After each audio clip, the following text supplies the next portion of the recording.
Shalom saudara. Shalom. Sol, selamat ulang tahun. Tuhan memberkati. Semoga di tahun berikutnya teman-teman bisa memberikan terus yang terbaik buat Tuhan. Amin. Hari ini teman-teman yang ulang tahun, hati-hati. Terlambat ya. Yang ulang tahun adalah persekutuan komisi remaja di tempat ini. Jadi saya pikir teman-teman adalah baik jika kemudian kita melandasi apa yang akan kita lakukan di dalam kebenaran firman Tuhan. Mari kita bersama-sama terlebih dahulu berdoa. Bapa yang baik, kami datang menghadap tahta suci-Mu, kami mengucap syukur buat kebaikan dan kemurahan-Mu. Bapa, pada sore hari ini kami rindu untuk memasuki tahun pelayanan yang baru dengan melandasinya di atas kebenaran firman Tuhan. Berbicara kepada kami pribadi lepas pribadi, sehingga kami boleh mengerti apa yang menjadi kehendak-Mu buat kami. Berkati kami ya Tuhan, sehingga kami boleh memahami kebenaran firman-Mu. Lembutkan hati kami, hancurkan benteng pikiran kami, dan berbicara kepada kami sesuai dengan bahasa dan pergumulan kami masing-masing, sehingga tidak ada seorang pun di dalam ruangan ini yang meninggalkan tempat ini tanpa mengambil komitmen apapun di hadapan Tuhan. Berbicara kepada kami Bapa, kami membutuhkan Engkau. Roh Kudus, kami siap. Di dalam nama Tuhan Yesus Kristus kami berdoa dan kami bersyukur. Haleluya. Amin. Teman-teman, mari kita bersama-sama membuka satu bagian firman Tuhan. Mari kita membuka bersama-sama dari Galatia pasal yang ketiga. Galatia pasal 3 ayat yang pertama sampai ayat yang ke-14. Saya tahu bahwa ayat yang dikhususkan untuk saya adalah ayat yang berbicara mengenai talenta, teman-teman. Tetapi belakangan ini ketika berbicara mengenai talenta, saya memiliki penafsiran yang sedikit berbeda. Saya tidak lagi menafsirkan talenta sebagai bakat, teman-teman, karena konteks ayatnya memang tidak berbicara mengenai bakat. Kalau kita mau menafsirkan ayat itu secara hurufiah, maka ayat itu tidak berbicara sama sekali tidak berbicara mengenai bakat. Ayat itu berbicara mengenai uang. Siapa setia pada perkara kecil, dia harus setia pada perkara besar. Dia pasti akan setia dalam perkara besar. Yang dimaksud dengan perkara kecil adalah uang. Jadi orang Kristen yang tidak setia di dalam mengelola uangnya adalah orang Kristen yang tidak setia pada perkara kecil. Nah teman-teman, konteks dari ayat itu adalah menantikan kedatangan Tuhan yang kedua. Di dalam menantikan kedatangan yang Tuhan yang kedua, yang ditekankan 3 kali oleh Tuhan Yesus adalah setia pada perkara kecil. Setia pada perkara kecil. Memang kalau kemudian ingin ditarik lebih jauh, ya bisa sih kita artikan itu memberikan bakat dan talenta begitu teman-teman. Tetapi kalau mau berbicara mengenai itu, tidak berbicara dari Matius. Itu menurut saya. Jadi teman-teman, saya mengajak teman-teman untuk merenungkan ulang tahun kita hari ini dari Galatia pasal pertama sampai Galatia pasal 3 ayat pertama sampai ayat yang ke-14. Galatia pasal 3 ayat pertama sampai ayat yang ke-14. Galatia pasal 3 ayat pertama sampai ayat yang ke-14, demikianlah firman Tuhan. Hai orang-orang Galatia yang bodoh, siapakah yang telah mempesona kamu? Bukankah Yesus Kristus yang disalibkan itu telah dilukiskan dengan terang di depanmu? Hanya ini yang hendak ku ketahui daripada kamu. Adakah kamu telah menerima roh karena melakukan hukum Taurat atau karena percaya kepada pemberitaan Injil? Adakah kamu sebodoh itu? Kamu telah mulai dengan roh, maukah kamu sekarang mengakhirinya di dalam daging? Sia-siakah semua yang telah kamu alami sebanyak itu? Masakan sia-sia? Jadi bagaimana sekarang? Apakah ia yang menganugerahkan roh kepada kamu dengan berlimpah-limpah dan yang melakukan mujizat di antara kamu berbuat demikian karena kamu melakukan hukum Taurat atau karena kamu percaya kepada pemberitaan Injil? Secara itu jugalah Abraham percaya kepada Allah, maka Allah memperhitungkan hal itu kepadanya sebagai kebenaran. Jadi kamu lihat bahwa mereka yang hidup dari iman, mereka itulah anak-anak Abraham. Dan kitab suci yang sebelumnya mengetahui bahwa Allah membenarkan orang-orang bukan Yahudi oleh karena iman, telah terlebih dahulu memberitakan Injil kepada Abraham. Olehmu segala bangsa akan diberkati. Jadi mereka yang hidup dari iman, mereka lah yang diberkati bersama-sama dengan Abraham yang beriman itu. Karena semua orang yang hidup dari pekerjaan hukum Taurat berada di bawah kutuk. Sebab ada tertulis, terkutuklah orang yang tidak setia melakukan segala sesuatu yang tertulis dalam kitab hukum Taurat. Dan bahwa tidak ada orang yang dibenarkan di hadapan Allah karena melakukan hukum Taurat adalah jelas. Karena orang yang benar akan hidup oleh iman. Tetapi dasar hukum Taurat bukanlah iman, melainkan siapa yang melakukannya akan hidup karenanya. Kristus telah menebus kita dari kutuk hukum Taurat dengan jalan menjadi kutuk karena kita. Sebab ada tertulis, terkutuklah orang yang digantung pada kayu salib. Yesus Kristus telah membuat ini supaya di dalam Dia berkat Abraham sampai kepada bangsa-bangsa lain, sehingga oleh iman kita menerima roh yang telah dijanjikan itu. Teman-teman, pertanyaannya sore hari ini, siapa di antara teman-teman yang siap untuk diberkati? Angkat tanganmu tinggi-tinggi. Siapa di antara teman-teman yang siap untuk diberkati? Angkat tanganmu tinggi-tinggi. Yang siap diberkati aja, yang gak siap diberkati gak apa-apa. Oke, silakan turunkan tangan. Siapa di antara teman-teman yang siap menjadi besar? Ku mau menjadi hebat. Ku mau menjadi, siapa di antara teman-teman yang siap menjadi besar? Angkat tanganmu. Angkat tanganmu, haleluya. Siapa di antara teman-teman yang ingin menjadi masyhur? Angkat tanganmu. Angkat tanganmu. Siapa di antara teman-teman yang ingin terus berada di dalam perlindungan Tuhan? Angkat tanganmu. Yang terakhir teman-teman. Siapa di antara teman-teman yang siap untuk menjadi berkat bagi bangsa-bangsa? Angkat tanganmu. Haleluya, haleluya. Teman-teman tahu enggak?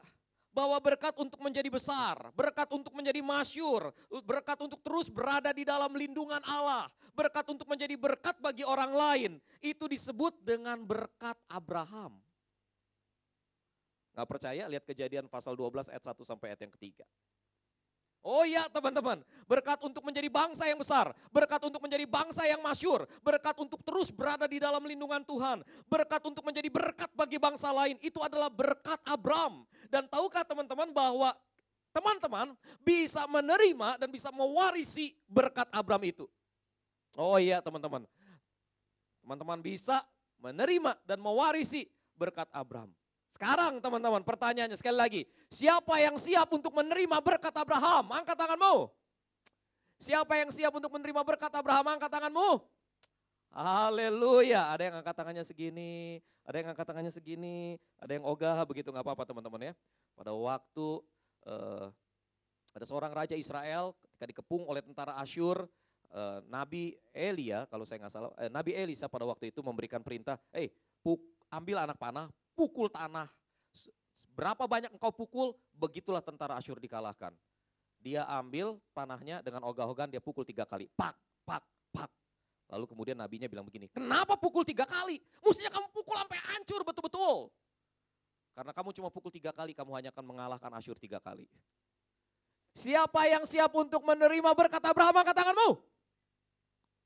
Wah, sekarang lebih tinggi. Lebih tinggi lagi. Haleluya, ini kayak ibadah kebaktian lansia begitu ya. Lemas banget. Teman-teman tahu nggak, ketika Paulus menuliskan suratnya kepada jemaat di Galatia sebetulnya sedang diganggu oleh orang-orang Yahudi yang berusaha untuk mendorong mereka, berusaha untuk membawa mereka menjadi pemeluk Yudaisme atau pemeluk agama Yahudi. Mereka berkata kalau kamu ingin menjadi umat Allah, kalau kamu ingin diberkati oleh Allah, maka kamu harus disunat, kamu harus mengikuti hukum Taurat. Mereka dibujuk teman-teman untuk hidup di bawah hukum Taurat. Terhadap hal ini Paulus mengingatkan mereka bahwa mereka tidak pernah diberkati oleh karena mereka mentaati hukum Taurat. Paulus mengingatkan bahwa mereka tidak menerima roh Allah dan mujizat yang melimpah-limpah karena mereka hidup di bawah hukum Taurat. Mereka tidak diberkati karena itu. Berkat Abraham tidak turun karena kita hidup di bawah hukum Taurat. Sesungguhnya teman-teman tidak ada orang yang diberkati karena mereka hidup di bawah hukum Taurat. Bahkan Abraham pun enggak. Teman-teman, Abraham memang di dalam Kejadian pasal 12 menerima janji Allah, menerima janji berkat Allah. Tetapi teman-teman semuanya itu dimeteraikan ketika Abraham di dalam Kejadian pasal 15 percaya kepada Allah. Pada waktu itulah Abraham betul-betul menerima berkat yang Allah janjikan. Teman-teman, Paulus menunjukkan bahwa Abraham dibenarkan dan menerima penggenapan janji Allah oleh karena iman. Itu kita bisa lihat di dalam ayat yang ke-6. Karena iman Abraham menerima berkat, Abraham menerima penggenapan janji Allah. Dengan demikian teman-teman, mereka yang hidup oleh imanlah yang bisa disebut sebagai anak-anak Abraham.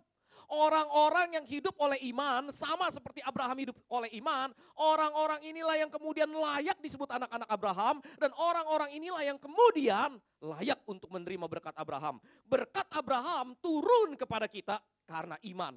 Teman-teman, orang yang hidup oleh iman akan menerima janji berkat Abraham. Orang yang hidup oleh iman akan dibenarkan oleh Allah sebab Yesus Kristus telah menggantikan dia mati di atas kayu salib, menggantikan dia menerima kutuk hukum Taurat, sehingga kemudian ketika kita percaya kepada Yesus, kita terhisap ke dalam Yesus, lalu kemudian kebenaran Allah diimpartasikan kepada kita, kebenaran Allah disuntikan kepada kita, sehingga kemudian hubungan kita dengan Allah dipulihkan, dan ketika hubungan itu dipulihkan teman-teman, pada waktu itulah berkat Abraham diberikan kepada kita. Berkat Abraham turun karena iman.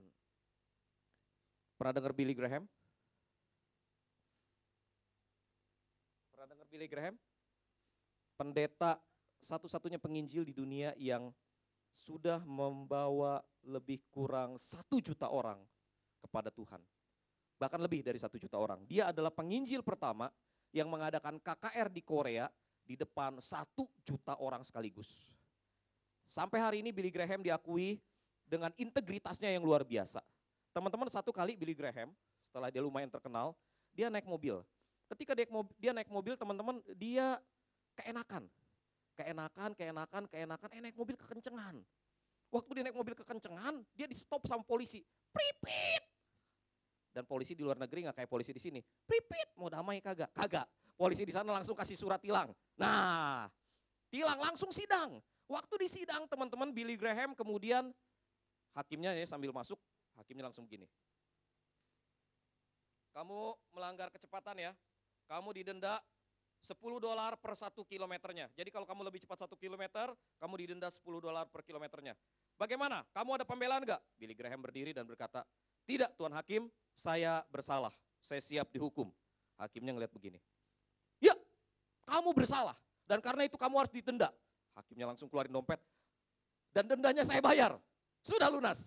Sekarang Tuan Billy Graham, ayo kita makan-makan. Billy Graham kemudian berkata begini, itulah yang Allah lakukan kepada orang berdosa yang menerima Kristus dengan iman, bertobat dari dosanya. Ketika orang berdosa datang kepada Allah dengan iman, menerima keselamatan di dalam Yesus, dia bukan hanya diampuni, tetapi dia juga mendapatkan treat dari Allah. Dia menerima janji berkat Allah. Nah teman-teman yang terkasih di dalam Tuhan Yesus Kristus, jika kita ingin agar hidup kita diberkati, maka kita harus berada di dalam hubungan yang benar dengan Allah. Hubungan dengan Allah tercipta ketika kita menyatakan iman kepada Tuhan Yesus Kristus. Berkat Abraham sekali lagi hanya turun karena iman. Pertanyaannya teman-teman sekarang adalah, apakah teman-teman memiliki iman kepada Tuhan Yesus Kristus?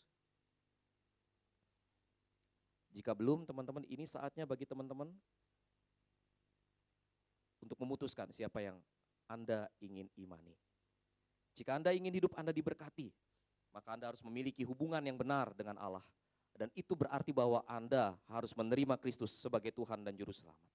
Jika Anda ingin diberkati, jika Anda ingin menjadi orang yang besar, jika Anda ingin termasyur karena Allah, jika Anda ingin terlindung di dalam Allah dan menjadi berkat bagi orang lain, maka Anda tidak memiliki pilihan apapun kecuali percaya kepada Tuhan Yesus Kristus. Berkat Abraham turun karena iman kepada Yesus Kristus. Ada yang sudah menyatakan imannya pada Yesus? Ada yang belum? Teman-teman, namun bagaimana jika teman-teman kemudian bilang begini, aduh Ko Jim, gue sih udah menyatakan iman kepada Tuhan Yesus dulu, sampai sekarang juga masih menyatakan iman pada Yesus, gue masih aktif melayani, gimana tuh Ko Jim? Teman-teman, jika Anda telah menyatakan iman kepada Yesus, maka Anda telah berada di dalam jalur berkatnya Abraham. Anda adalah orang yang siap untuk diberkati oleh Allah. Kini tanggung jawab Anda sebetulnya adalah membagikan berkat itu kepada orang lain. Jangan lupa teman-teman, bahwa Abraham sendiri diberkati untuk memberkati bangsa-bangsa. Dia nggak diberkati supaya dia menjadi kaya, menyimpan berkatnya itu. Tidak, dia diberkati supaya dia memberkati bangsa-bangsa. Dia memberkati orang lain. Melalui Israel dia memberkati banyak orang. Melalui Israel dia melahirkan Yesus Kristus dan itu yang menjadi berkat bagi bangsa-bangsa. Teman-teman, kita dipanggil untuk menjadi garam dan terang bagi dunia ini. Kita dipanggil untuk mencegah kebusukan. Kita dipanggil untuk menghilangkan kegelapan. Teman-teman, nggak boleh yang namanya Sol, S-O-L. Apa namanya? Soldier of Light. Soldier of Light cuma sekedar logo. Aduh, cakep banget nih ngelihatnya begitu ya. Cakep ngelihatnya, ibadahnya di mana? Di Central Park. Waduh, cakep dekorasinya. Main dramanya juga modal pisan, Nggak bisa cuma sekedar begitu, teman-teman. Kalau kau berani menyebut dirimu soldier of light, then you have to live in light. You have to cast away all of the darkness in this world.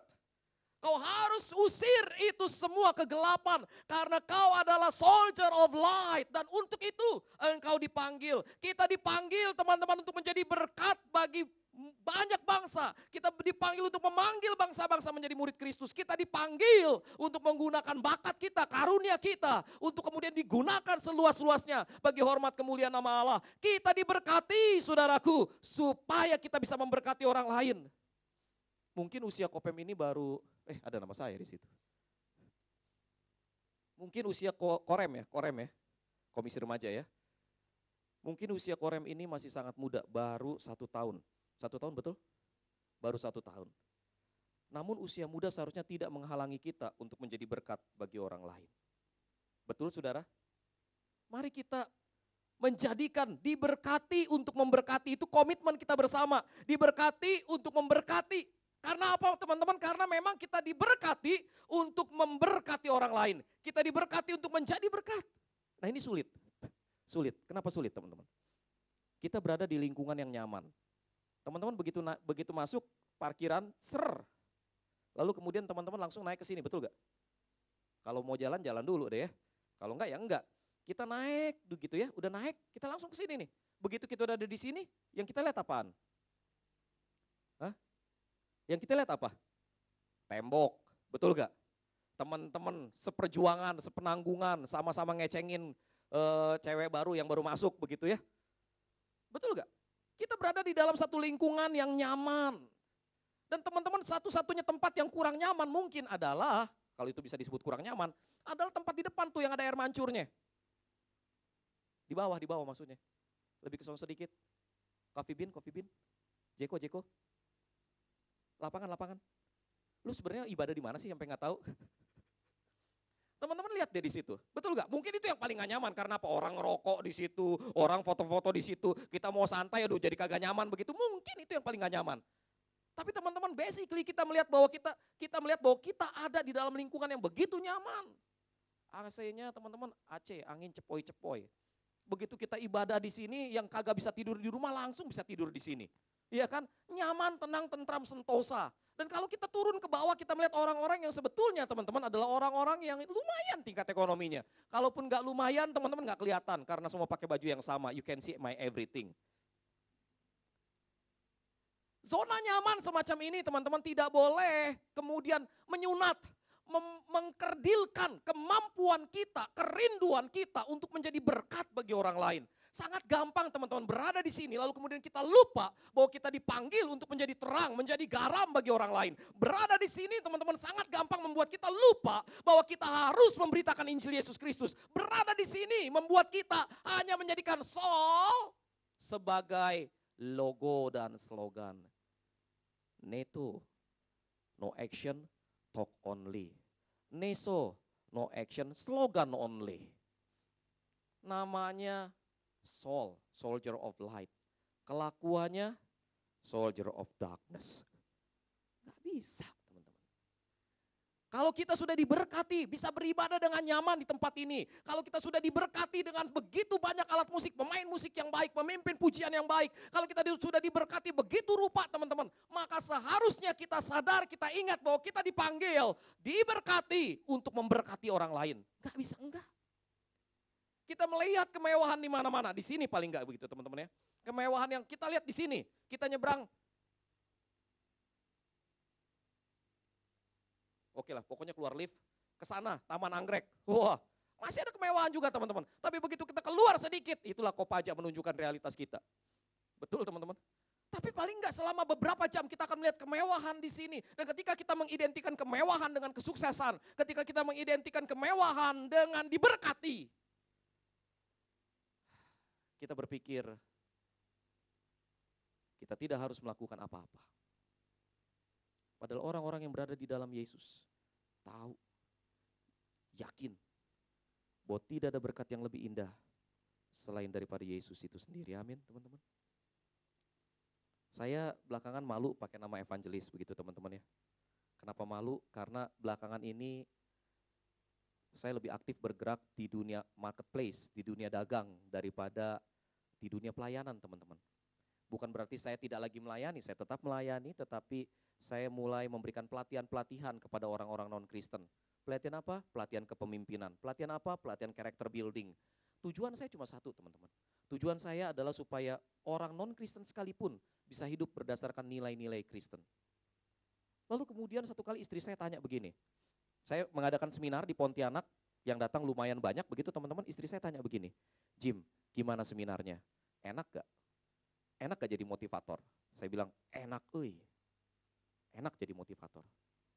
Tapi saya bilang begini, tidak ada yang menggantikan sukacita ketika saya memberitakan Injil Yesus Kristus. Teman-teman, ketika saya mendorong orang untuk menjadi sekedar baik, jadi baik begitu ya, saya hanya membawa mereka sampai tahap sini. Tapi ketika saya membawa mereka untuk mengenal Yesus, saya membawa mereka masuk ke dalam tahap yang lebih jauh. Ketika saya mendorong orang untuk hidup di dalam nilai-nilai Kristen, ketika saya berusaha untuk mensejahterakan orang lain, maka sebetulnya saya membuat dia sejahtera di bumi ini. Tetapi ketika saya memberitakan Yesus, maka saya membuat dia sejahtera di dalam kekekalan.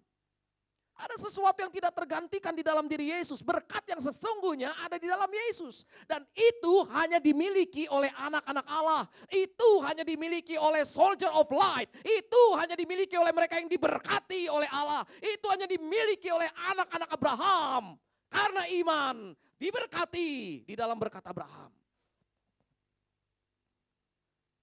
Itu hanya dimiliki olehmu, olehmu, olehmu, dan olehmu. Dan karena hanya kita yang memiliki berkat ini saudaraku, maka kita seharusnya pergi keluar memberitakan Injil, pergi keluar memberkati. Bukan duduk diam tenang di dalam kenyamanan kita. Yang di bawah itu teman-teman, kemewahan. Yang di bawah itu teman-teman, kegirangan. Yang di bawah itu teman-teman, materialisme.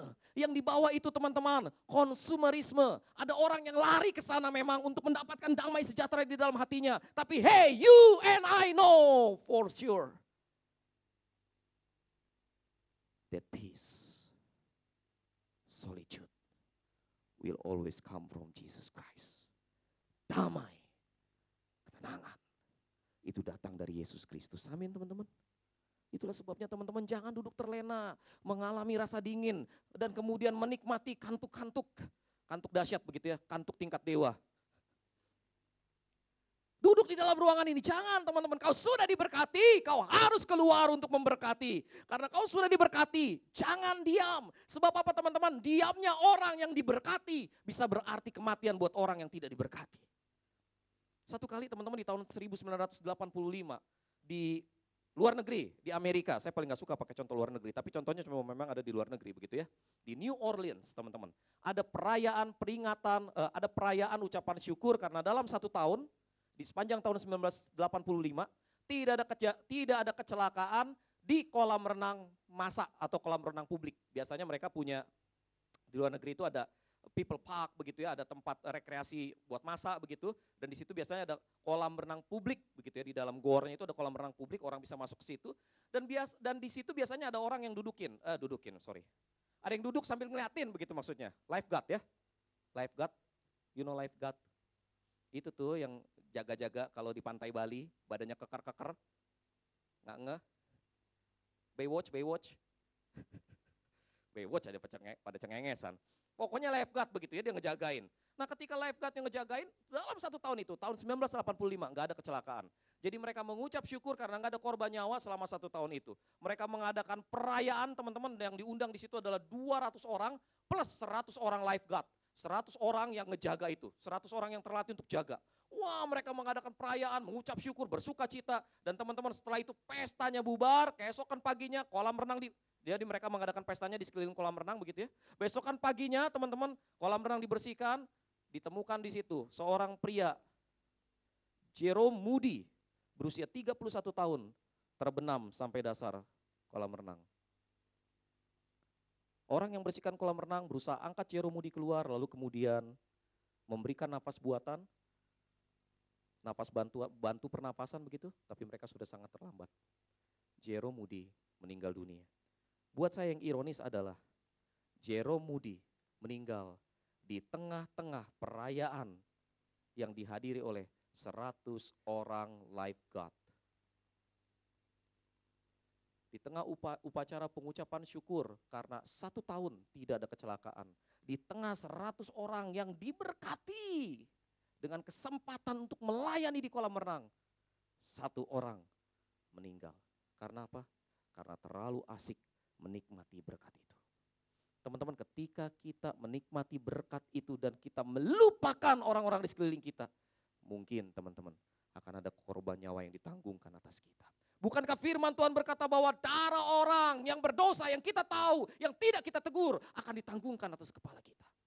Itulah sebabnya teman-teman, kalau kau sudah diberkati, kau harus memberkati, sebab kita memang diberkati untuk memberkati. Teman-teman yang terkasih di dalam Tuhan, jangan terlena dengan kenyamanan, tapi mulai ambil keputusan, saya diberkati untuk memberkati. Teman-teman, ada seorang pemain piano terkenal bernama Andor Foldes. Teman-teman, pemain piano ini pada waktu dia berusia 16 tahun, dia diminta untuk tampil di depan seorang pemain piano yang lain yang bernama Emil von Sawyer. Teman-teman, Emil von Sawyer minta supaya Andor Foldes main.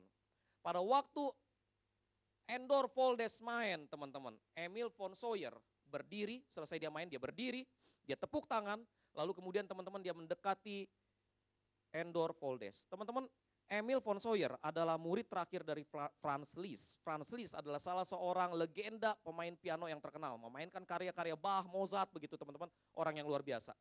Dan Emil adalah murid terakhir dari Franz Liszt. Teman-teman, pada waktu Emil ngelihat Andor Foldes main, selesai main, Emil mendekati Andor Foldes, lalu kemudian dia pegang bahunya, dia tatap anak muda ini, dia berkata begini, "Anakku, pada waktu aku seusia denganmu, aku murid Franz Liszt." Dia mencium keningku setelah dia mendengar permainanku yang pertama. Lalu kemudian Franz Liszt berkata begini, "Jaga ciuman ini. Ciuman ini berasal dari Beethoven yang memberikannya kepadaku ketika dia mendengar aku main untuk yang pertama kali." Dia berkata kepada Andor Foldes, "Ciuman ini aku berikan kepadamu." Dan ciuman ini tidak berlalu sia-sia teman-teman. Sebab Andor Foldes menjadi seorang pianis ternama di dunia. Ciuman dari Beethoven sampai kepada Franz Liszt. Franz Liszt sampai kepada Emil von Sawyer. Emil von Sawyer sampai kepada Andor Foldes. Sebuah berkat yang diteruskan terus menerus dan memberkati banyak orang. Saya senang Kalam Kudus, karena Kalam Kudus punya sejarah yang tidak terpisahkan dengan Seminari Alkitab Asia Tenggara. Teman-teman tahu apa yang terjadi dengan Seminari Alkitab Asia Tenggara? Saya berasal dari sana teman-teman. Let me tell you the same story. John Sung memberitakan Injil. Apinya disampaikan kepada Andrew G. Andrew G datang ke Indonesia, mendirikan Gereja Kristen Kalam Kudus dan Seminari Alkitab Asia Tenggara. Murid Andrew G, Pendeta Peter Wongso, meneruskan apinya pada Pendeta Dr. Stephen Tong, Pendeta Daniel Tanusa Putra, Pendeta Benny Solihin, dan saya, murid yang dididik khusus oleh Pendeta Benny Solihin. Hari ini, biarkan saya membawa api itu buat teman-teman. Kau sudah mendengar berita Injil ini. Berita Injil yang diteruskan dari mereka yang diberkati oleh Allah.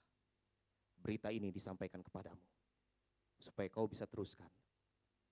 Dari Andrew G, pada Peter Wongso, dari Peter Wongso, pada Beni Solihin, dari Beni Solihin pada Jimmy Lucas, dari Jimmy Lucas pada kami, pemuda remaja Soul, Soldier of Light.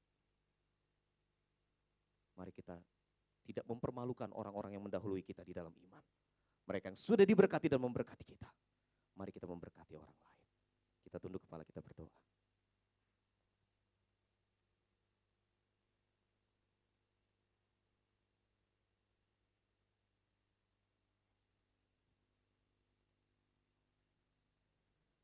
Teman-teman, ambil keputusan hari ini, bahwa ketika kau keluar dari ruangan ini, kau tidak akan keluar sebagai orang yang menjadi beban di dunia ini. Sebaliknya kau akan keluar, teman-teman, sebagai orang yang memberkati orang lain. Mungkin kau berkata, saya masih terlalu kecil, saya masih terlalu muda, saya nggak pernah dididik secara khusus. Tapi dengar ini baik-baik. Kau sudah diberkati di dalam Yesus Kristus. Dan karena kau sudah diberkati di dalam Yesus Kristus, maka kau harus memberkati orang lain. Ketika kau absen dari memberi berkat, ingat, mungkin ada nyawa yang harus dikorbankan karena keteledoran kita. Ambil waktu sejenak, teman-teman. Ambil waktu sejenak untuk merenung. Kalau mungkin selama ini, kau sudah begitu terbenam di dalam kenyamanan dan keegoisan. Kalau selama ini kau datang hanya untuk mencari berkat di gereja, maka ini saatnya, teman-teman. Ini saatnya buatmu untuk memperbarui komitmen. Saya nggak mau lagi jadi orang egois. Saya nggak mau lagi jadi orang Kristen laut mati. Orang Kristen yang cuma tahu diberkati tapi nggak pernah memberkati orang lain.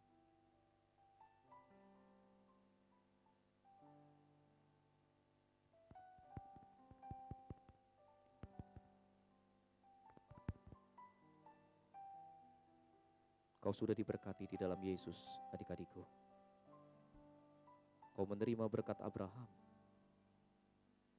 Dan berkat Abraham salah satunya adalah menjadi berkat bagi bangsa-bangsa. Ambil keputusan malam ini, bahwa kau akan memberkati bangsa-bangsa. Bahwa kau akan memberkati setiap orang yang berada di sekeliling. Bahwa kau akan melayani lebih sungguh di tempat ini. Bahwa kau akan memberitakan Injil, bahwa kau akan menjadi saksi dimanapun kau ada. Bahwa kau akan menggunakan semua bakat dan karunia yang sudah Tuhan percayakan kepadamu untuk memuliakan namanya. Mari saudaraku, mari adikku, ambil keputusan ini. Kita hidup hanya satu kali. Dan ketika hidup ini berlalunya sama seperti rumput kering yang terbakar dan ditiup angin, dilupakan orang. Tapi kau bisa membuat perbedaan kalau kau hidup buat orang lain. Kalau kau hidup untuk memberkati banyak orang, kau akan diingat, kau akan dikenang. Hidupmu tidak akan sia-sia. Jadilah berkat, sebab kau sudah diberkati. Siapa sore hari ini yang berkata, Tuhan, saya mau jadi berkat buat orang lain. Saya sudah diberkati dan saya mau jadi berkat buat orang lain. Kalau teman-teman berkata begitu, bangkit dari kursimu, berdiri. Berdiri di kursimu, jangan lihat kiri dan kanan. Puji Tuhan, puji Tuhan. Siapa lagi? Siapa lagi yang mau berkata, Tuhan, saya sudah diberkati dan saya mau jadi berkat buat orang lain. Saya gak mau hidup saya berlalu sia-sia. Siapa lagi teman-teman, bangkit dari kursi. Saya masih menunggu. Kau hanya hidup satu kali, teman-teman. Jangan hidup hanya untuk dirimu sendiri. Jangan jadi orang Kristen laut mati. Jadilah orang Kristen yang memberkati orang lain. Siapa lagi teman-teman? Saya masih menunggu. Siapa di antaramu yang mau bangkit berdiri dan berkata, Tuhan, saya mau memberkati orang lain. Saya sudah diberkati dan saya mau jadi berkat. Saya masih menunggu.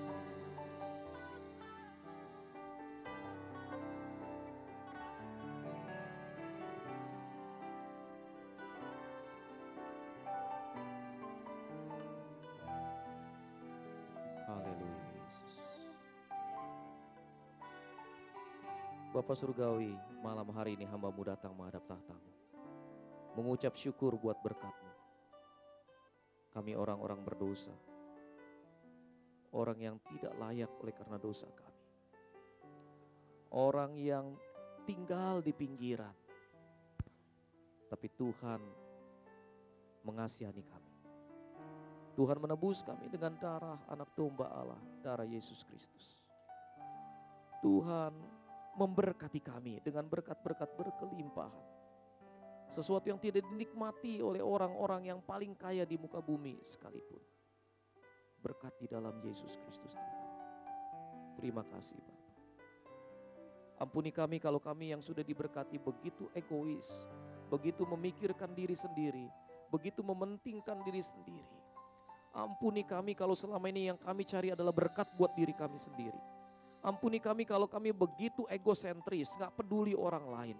Ampuni kami kalau kami mengeruk sebanyak-banyaknya berkat buat kami. Ampuni kami. Malam ini Tuhan, kami yang diberkati mau mengubah cara hidup kami.